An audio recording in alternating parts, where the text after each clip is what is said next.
right, you guys, as you can see by the thumbnail, this is Inner Demons episode 104. I hope it's episode 104. Look, it's been so long since I put out an episode of Inner Demons that I've kind of gotten away from this series. There's some reasons why I got away from it. I'm not going to get into that, but there's been an overwhelming amount of viewers that have asked me to bring this series back. So that's what I'm going to do, as well as war stories. Now, let me just make it clear. As far as the war stories, I don't talk about my war stories for the purpose of glorifying them. I don't glorify the things that I've done in the past, acts of violence that I've been involved in, or acts of violence that I've personally seen. And that's what the series of war stories is about. However, I put them out in terms of letting some of these youngsters know what this lifestyle entails, and that these are the things that they're going to be involved in.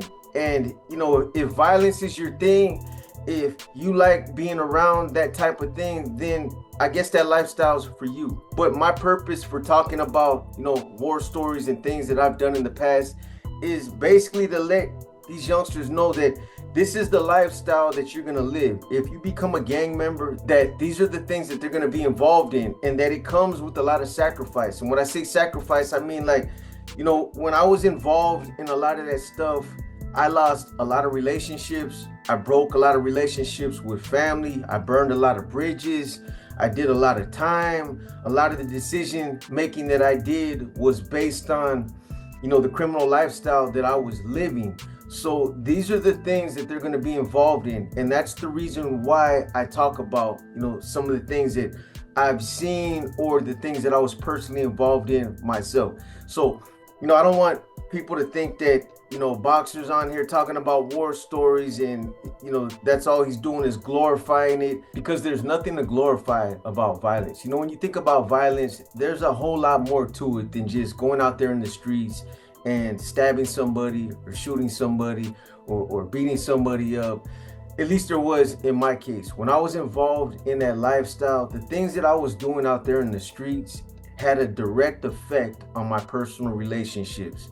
I'm talking about my immediate family and the relationships that I was involved in. My daughter's mother, my son's mother, they didn't want nothing to do with me. They didn't want to be around me. I still had that mentality where I thought it was cool to get involved in conflicts out there. It was something that I thought it made me look cool. But it took me years to learn that people out here in this world, they don't like that. It's a different world out here. It's not prison. In prison, that's a different mentality. It's a different mentality. That's how you survive in prison, is to be violent. I couldn't even go to a restaurant and enjoy a meal with my family because I thought it was cool to get in conflicts. I thought it made me look cool if I was always jamming somebody up that was looking at me sideways, or if I seen an op to take off on them. But in actuality, it made people not want to be around me. Just to give you guys an example with respects to my daughter's mom, I thought that the things I was doing in the streets, the conflicts that I was getting involved in, the things that I would purposely do in front of her, I was showing out in front of her, I thought I was impressing her. But in actuality, I was making her scared of me. She was becoming terrified of me because it got to the point to where she felt like one day I was going to bring that home and she was going to be on the receiving end of it. And eventually, that's what broke us up. And by the time I realized that that's not the mentality that people want to be around out here in this free world, it was too late. We were already grown apart and, we had gotten older. But, that's just one relationship that was affected by the things that I was doing in the streets. It affected my mom, the way she looked at me. It affected the way my stepfather looked at me, my nieces and nephews, my kids, all my personal relationships. And somehow, some way, it had an adverse effect. So there's more to it than just going out there in the streets, hurting somebody, stabbing somebody, shooting somebody. There's a lot more to it. And those are the things that I try to touch on when I go into war stories. Inner Demons is more about my personal experiences, a lot of the, the addiction, the, my childhood, and some of the things that I've been through in prison. So I mean, it's basically everything. So I just wanted to clarify that, so nobody thinks that I'm putting out this series on war stories for the purpose of glorifying gang violence or glorifying the things that I used to be involved in. So hopefully nobody's misinterpreting the message that I'm trying to convey, and it's not being taken out of context. Anyways, with regards to inner demons, I know that I touched on a lot of different areas. I have 102 episodes out, 102, 103 episodes out. So I've touched on a lot of different issues. However, one of the things that I want to touch on right now is something that I still struggle with to this day. And that's the mentality that I just got through talking about a minute ago. That's the mentality, because it's something that I'm still struggling with after all these years, because in some ways I still have that prison mentality, or I still have that mentality that I used to have when I used to run around in the streets when I was active. And that's something that I've tried to get away from. At least for me, I think one of the things that I still struggle with, even though it's been 14, 15 years now, after all these years, because I was so deep into that lifestyle before, when I was an active NF member and I was a leader and I was running different regiments at different times throughout, those years when I was doing time, I got used to the money.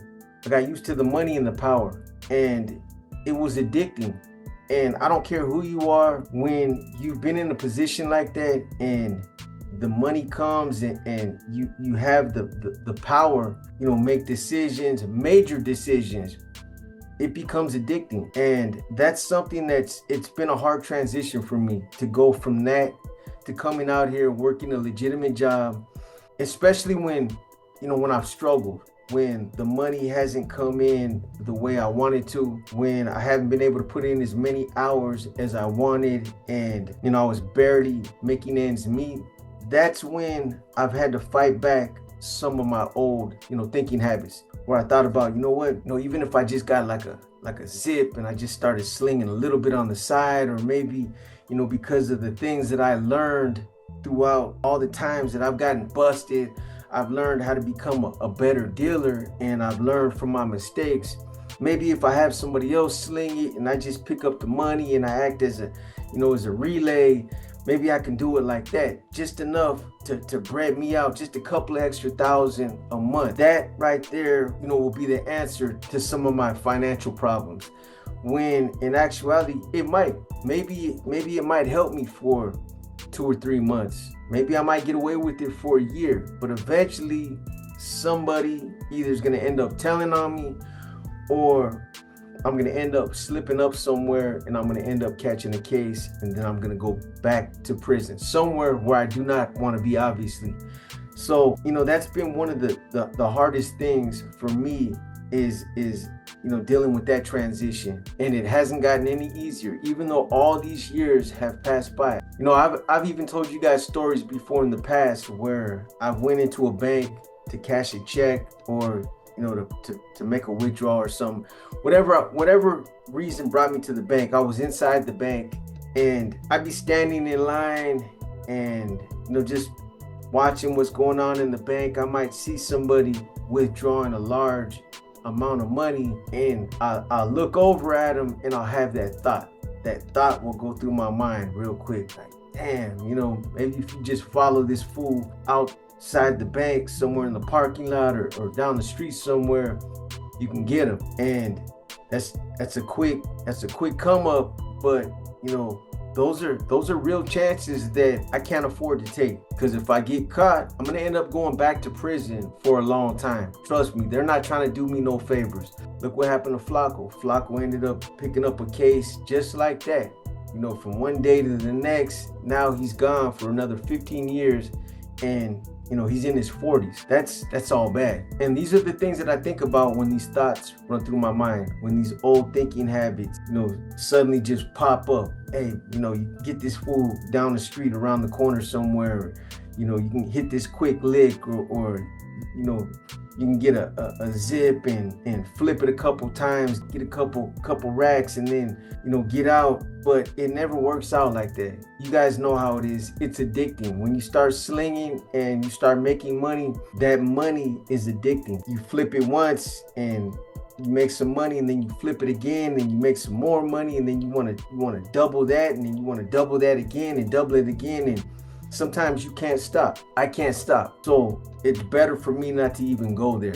But like I said, the bigger thing is that I could end up in prison for a long time. And after having been out for 14, almost 15 years, I'm comfortable. There's things that I don't want to lose. And all the things that I've accumulated since I've been home for these last 14, 15 years, I don't want to become separated from these things. All these toys that I've managed to get, my truck, my bike, my car, my dogs are like my kids, my personal relationships, all the things that I have that make me comfortable. I don't want to give all that up. I can't imagine what it would feel like to leave all that behind, to be back in the county jail, waiting for a bus to transport me back to prison. It's depressing just thinking about it. So those are the things that I start thinking about whenever my mind starts to drift off, or whenever I start to have those negative thoughts. I think about, going back to prison. Aside from that, this might not really seem like a big deal to a lot of people, but for me it is. I left prison active. I was fully active. I don't know what it feels like to be in prison as a DO, and I can't even imagine. I can't imagine, because I've obviously seen other DOs there, and that's not something that I want to deal with. I've never been to an SNY, and I want to keep it that way. And it's just a place that I don't want to be. I've done the majority of my time in the SHU, in Pelican Bay, in Corcoran, but it's not a place I want to be either. I would rather stay out here on the streets and be free than to be back in that position ever again in my life. Anyway, one of the other things that I just want to touch on real quick is something that I don't think I talked about this in any of the other inner demons, but it's something, for those of you that struggle with addiction, and those of you that might be going through your struggles right now, I just want to share something with you guys. And those of you that know my story, maybe you read the book, or you heard some of my other inner demons where I talked about my upbringing. I got involved with drugs at a very young age. At 12 years old, I was already addicted to heroin. I was stealing my mom's pills. I was drinking her methadone that she used to put in the refrigerator. By the time I was 13, I had pretty much tried every kind of drug that was out there at that time. PCP, heroin. I was speedballing. I was already a drunk. I think I became a drunk at 11, even younger than I did when I started using hard drugs. But I used to smoke weed every day. I had pretty much tried everything. And it's sad when I look back at my upbringing now, my childhood, if that's what you want to call it, because I really didn't have a childhood. I grew up at a very young age. I was forced to grow up because of the things that I was doing. I still don't blame my mom. For those of you that know my story, I started shooting dope at 12 with my mother. My mother was the first one to put a needle in my arm. The reason why I say I don't blame her is because she was a young addict herself, and she was stuck in that cycle. And I know people will say, well, what kind of mother would give a 12-year-old, their 12-year-old kid, heroin? I understand that, but that's still my mother. And the way that I look at it is, I was real manipulative when I was a kid. I had a way of manipulating, and I manipulated her to give me that, what she gave me. And eventually she caved in, and that's what happened. But my point in all this is that from the age of 12 on, the relationship that I had with my mom and my stepfather consisted of just basically us using drugs. That's all it consisted of. I really didn't have a relationship with my mother, like a mother-son relationship, or, my relationship with my stepfather wasn't a father-son relationship. My mom was like my best friend. You know, she used to let me go out in the streets. I used to run the streets, and when I would be out there, you know, at all hours of the night, burglarizing houses, when I would bring the merchandise back, a lot of the times I would break bread with her. I would let her, you know, I would give her some of the gold or some of the things that I came up on, the silver or the money, whatever I was getting out there. You know, I used to break bread with my mom. She was like a homegirl. And my stepfather was the same way. They wouldn't try to stop me. I think I was, you know, I was too deep into the streets by the age of 13 for them to try to stop me. And I believe they knew it. There was nothing that they could do at that point to help me. I was out there, I was running the streets daily, and my mentality was just, I was too far gone. So again, all my relationship with my mother and stepfather consisted of was me just trying to stay well. So my stepfather, he was the one with the bag.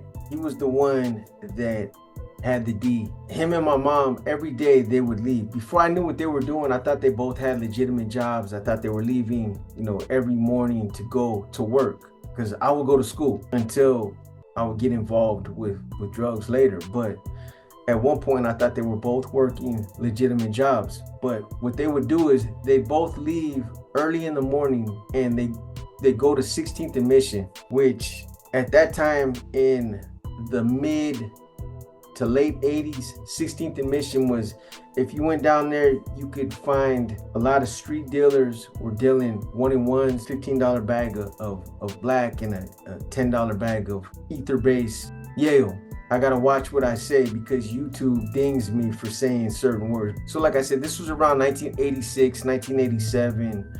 And around that time, the Mission District was infested with all kinds of different D. There was all kinds of different drugs out there. And that part of the Mission between 16th and 19th, that's where you could go to get your black and your Yale. And there would be literally hundreds of dealers out there sitting in the coffee shops, posted up in a lot of the little dingy ass hotel rooms that were down there, the shooting galleries, or they'd just be walking around right there by bar, sitting around out there. But there was a lot of dealers out there, and there was like a big cafe that was on the corner of 16th and Mission that my mother and stepfather used to sit in, and that's where they sell their stuff from. All day they'd sit there and sling their D. So my stepfather would be out in front of the cafe running all the traffic in to my mom. My mom would be sitting there with a mouthful of balloons. So back in those days when the street dealers used to be out there doing their thing in the Mission, they used to keep their dope in their mouth, but they used to keep them in balloons. So what you would do is you take a little $10 paper Yale and a $15 piece of black, and you put them in a balloon and you roll them and then tie it off, roll them, tie it off, roll them, tie it off, and then it ends up being like a little ball. And the reason why you did that is so that you could put it in your mouth, keep it in your mouth, and that's where you would hold it. That's where you would secure your D, because the narcs at that time, they were treacherous. They were known for running up on you. If they thought you were out there slinging D, they would try to creep up on you and grab you around the throat, and they'd make you spit it up. That was their thing. They used to choke cats out. They choked me like that a couple times years later when I would start slinging my D out there. And I learned, you know, to find a little spot, put my back up against the wall and just post up right there, because then they could only come from three ways. They can't come from your blind spot, your back. They could only come from your left, your right, or directly in front. So anyways, everybody used to keep their balloons in their mouths. And if you seen the narcs running up on you, you'd swallow them. They had narcs that used to run around in that part of the Mission called Cheech and Chong, Cagney and Lacey, Starsky and Hutch, that were obviously named after all the old police sitcoms that used to come on TV. Cagney and Lacey was a police show that used to come on. Starsky and Hutch was another show that used to come on. Cheech and Chong, they weren't cops, but I think they named these two cops Cheech and Chong because of the way they looked. They looked like Cheech and Chong.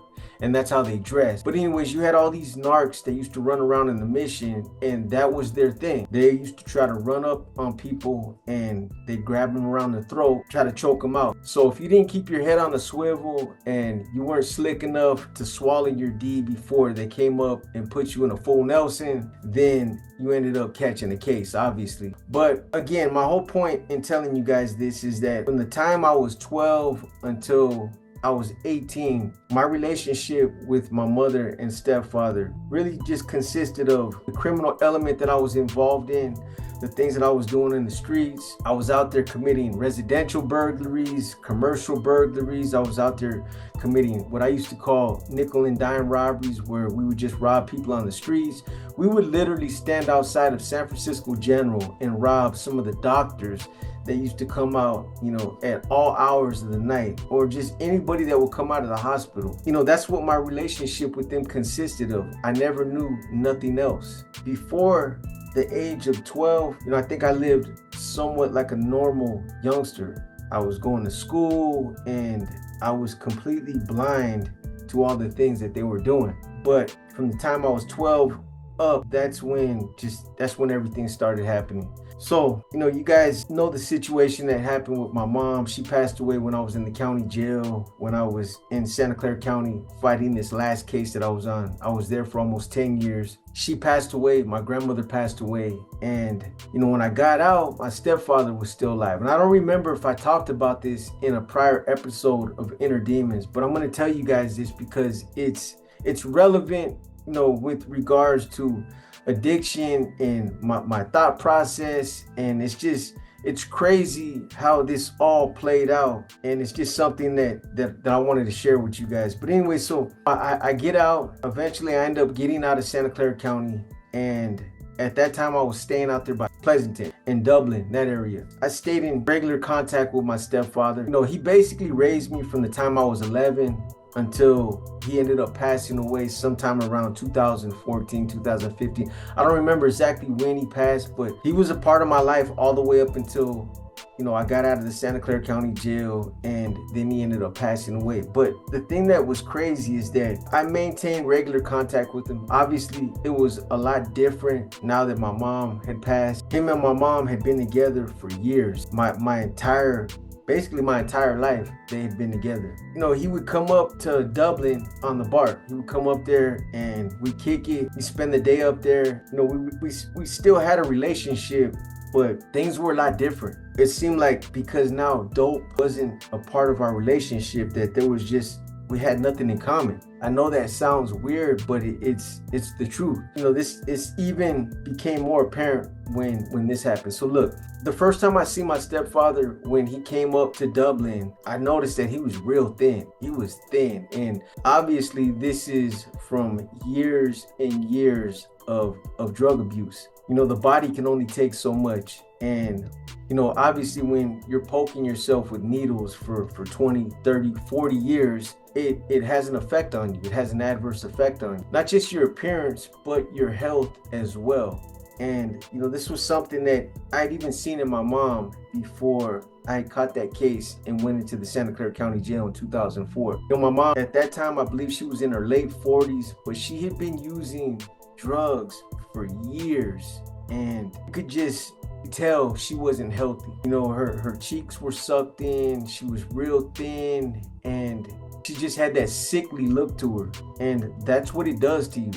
It even changes your color. You get a weird color. It's not a healthy look. So anyway, so my stepfather, he came out there to Dublin, and that was the first thing that I noticed, was that he looked a lot thinner, and that I thought that there was some health issues going on with him. And I had actually talked to him about it. I'm like, hey Pops, what's going on? I mean, you healthy? Like, you've been taking care of yourself? Because when you're in that lifestyle, the last thing you're going to be doing is going to a doctor and taking care of yourself. You're that deep into it, you're not going to be going to no dentist. I mean, most dope fiends, their teeth are falling out, and they're just in bad shape. And, I seen all the signs when he came out there, and I knew he was still using. And I think I even asked him about it. Initially he tried to deny it. I think because he probably thought that I was going to ask him for some, but eventually he ended up telling me that he was still using. and he was still taking methadone, and that comes with the territory. Methadone is part of that lifestyle. So we visited probably like 3 or 4 times like that. He came up to Dublin a couple of times. He was living in Oakland at that time, so a couple of times I went out to Oakland and I visited him at his house, and by then he had hooked up with another female and he had a relationship with her, which was understandable. You know, my mom had passed away and I would have expected him to go on with his life, which he did. So anyways, after visiting him about 6 or 7 times, I remember his girl, she called me one time, and you know, him and my mom used to always call me Junior. So his girl, she calls me up, she's like, "Hey Junior," she's like, "You know, there's something wrong with your dad. He's sick. I can't get him to go to the hospital. He don't want to go to the hospital." So I'm like, I'll be there in like within the hour. So anyways, I drive out there and he's sick. I gotta literally pick him up, put him in the car, and drive him to the hospital. So I drive him to the hospital, and you know, they do a workup on him. They run his blood, and eventually they end up letting him go home. I forget what they told him the first time that he went. I think I had to leave before he left the hospital. I had to go back home. So I think they put him on some kind of medication or something. But as far as I knew, you know, at least he was stable. He said he was taking care of himself. Everything was good. He just needed to put a little bit of weight on. So anyways, after that first incident, about 3 weeks later, his girl, she calls me again and she's like, "Junior, something's wrong with your dad. He needs to go to the hospital and I can't get him to go again." So I drive back out there again. This time he's in bad shape. And I remember him telling me one time that, you know, his stomach was always bothering him, that he had food poisoning or something like that. But it didn't sound like it was food poisoning because it was a consistent thing. You know, it wasn't just one time. You get food poisoning, you're down for a couple of days, then you're okay. But this was a continuous thing. So I told him, "Man, you better go to get that checked out. You know, it might be something that, you know, you might need to get looked at." So, you know, he said he was going to do it. But again, and I'm another prime example of somebody that doesn't go to the doctor when, you know, I need to go to the doctor. So he wasn't taking care of himself. So anyways, when I take him to the hospital that time, I'm there with him probably for the most part of the day. When he gets there, you know, they're like, "Yeah, he's in bad shape. We might need to admit him." So they end up admitting him. He gets a room. I wanted to stay there until the doctors came in and talked about, you know, his blood work and what was going on with him. I wanted to hear, you know, his diagnosis, what was going on with him. So I remember I was in there with him in his room. And so I remember when we were in the hospital, you know, he started pleading with me to go back to his apartment and to get his D, to fix some up and to bring it back and to put it in his muscle, to skin pop him. You know, I knew how it was. I know what it feels like to be sick.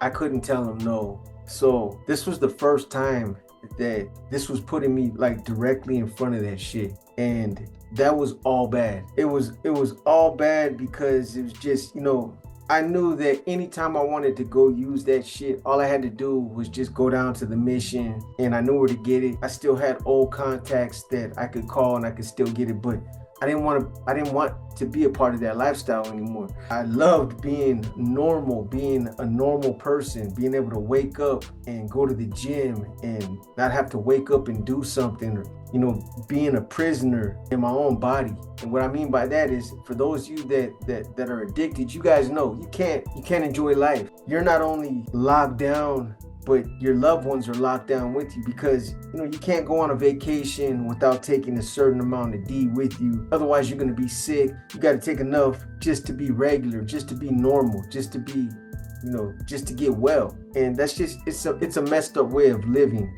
And I had been able to keep that away from me up until that point. And now here I was. I went back to his apartment and here I was fixing this shit up. And, you know, I had a fleeting thought that went through my mind a couple of times, like, damn, just a little bit, you know what I mean? Just a little bit. It ain't gonna hurt one time, but I didn't do it. I drew it up. I ended up going back to the hospital.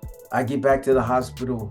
He's like, "I don't care where you hit me, just give it to me." He put his forearm out. I was like, "Just go, you can hit me even in the forearm. You know, that hurts. Skin pop you in the forearm." But anyway, so I hit him in his muscle and he was better, whatever.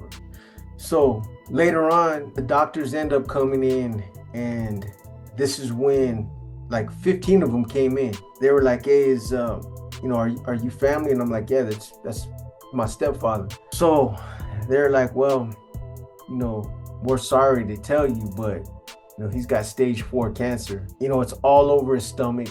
It's spreading everywhere, and there's nothing we can do. It's bad. It was all bad. I look over at him and he's hearing this, but he's acting like he's not really even comprehending it. He's just looking at me, and I'm like, hey man, you hear that? I don't think he understood. I think his mind had already started to come and go intermittently, because after the doctors came in and they talked about the cancer and where it was in his body and how they were going to put him on hospice and basically what his future held from that point on. So after the doctors, after they finished talking to us, they ended up leaving, and then at some point it started to get late, so I had to leave. They had it set up to where I think hospice was going to be set up like 2 days later or something. They were gonna send a bed to his apartment, and everything was gonna be, arranged where they were gonna drop the bed off and time it to where they would discharge him once the bed was there, so that it would just be a smooth transition for him from the hospital to home. Anyways, I ended up writing my number down on a piece of paper that night. And this is when I knew that mentally he was starting to deteriorate, because I wrote my phone number down and I told him, hey Pops, hey, call me, man. Call me if you need me when they get ready to move you. I'll be getting at you before Wednesday, like before they were gonna move him to the house. But what I was basically trying to tell him is that if they contacted him earlier and that it happened before the day it was supposed to call me, then I'd come out right that same day and I would help him. And I wrote my number down on a piece of paper and I handed it to him, and I told him to call me. And when I handed him that piece of paper, he grabbed that piece of paper and he put it to his ear like he was on the phone. Bam! When he did that, I knew that he was deteriorating mentally. His mentals were slowly getting away from him. So a couple of days later, they end up moving him home. They dropped the bed off and he's in hospice now. This is the main part that I wanted to tell you guys about. So I go out there to visit him, and he had, during the last 2 weeks of his life, he had some good days and some bad days. Good days where he was able to sit up, move around a little bit, and bad days where he was just laid out, in bed, couldn't do nothing. But on that day, when I go over there, at some point he just pulls out his D and he starts cooking it up. Again, man, here I am in this situation. It was a bad situation for me to be in, and I was so tempted to do something with him. Not really because I wanted to get loaded, but more so because that was all we had in common, if that makes sense to you guys. A part of me kind of felt like if I was to get loaded with him, that it would take us back to those old days when I was a kid. That's what I remember. That was something that was common to me. That was something that I could identify with. We didn't have nothing in common without the D. And this was the first time, in my adult life, I was having a relationship with them and D wasn't involved up until that point. But like I said, I sat there and I believe I even told him, to make me one, that I wanted to do a little bit. And had he not been in the condition that he was in, like years prior before that, whenever I would come out of prison and get clean, him and my mom, when I would come around, when I would get out of prison, they would act like they weren't using and they didn't have no D, because they didn't want to get me started back on that shit again. I would go over there and be like, hey, you guys got some of that shit? And they'd be like, no, we ain't got none. We're on methadone. We don't do that no more. Lying. But they were doing it for my own good. But my stepfather, he didn't do that this time. That's how far gone he was. It was like when I asked him for some, he was just like, yeah, I got an outfit right here. And he drew it up, and I was that close. To doing it. Again, it was only because I wanted to go back to a familiar place that I could identify with. A place where, that I remember being a kid. Again, I don't even know if I'm explaining this right, but the whole reason why I wanted to do it wasn't really about me getting loaded. I wasn't chasing that high. It wasn't nothing like that. It was because I was trying to go back to a familiar place that I remember when I was a kid. I wanted to go back to that spot one more time before he passed away. You know, when you think about it, it's sad that here I was, you know, thinking about using because I was trying to go back to a place that was familiar when I was a kid.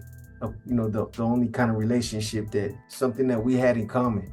That was all we had in common. And that was my only purpose for wanting to do it. I ended up not doing it, but still, those 2 times right there, I was right on the brink of doing it. I was literally seconds away from rolling up my sleeve and allowing myself to go back down that road again. And after what I went through in the Santa Clara County Jail, and I had a crazy habit. At that time, I was doing something close to like 2 ounces every 3 weeks. It was something ridiculous. I had a dealer's habit. So you can imagine how bad it was, you know, to go through those withdrawals. Anyways, that was just something quick to get this series started back up again.